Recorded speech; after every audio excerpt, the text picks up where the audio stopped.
Computer science videos here today to show you guys in this tutorial how to charge your iPhone 6s using a MacBook Pro.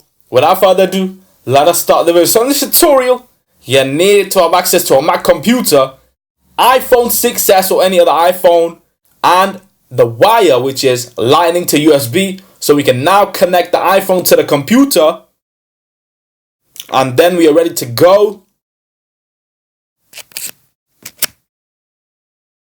Once that is done, iTunes opens up on screen, and then we can go to the navigation bar of iTunes, click on the iPhone itself, and then on the left hand side of the screen, left navigation bar, we can see the iPhone is charging, has started to charge. 61% to 62%. We can wait till this gets to 100, or we can do something else whilst the iPhone is charging, so we can minimize iTunes. That's it with this video.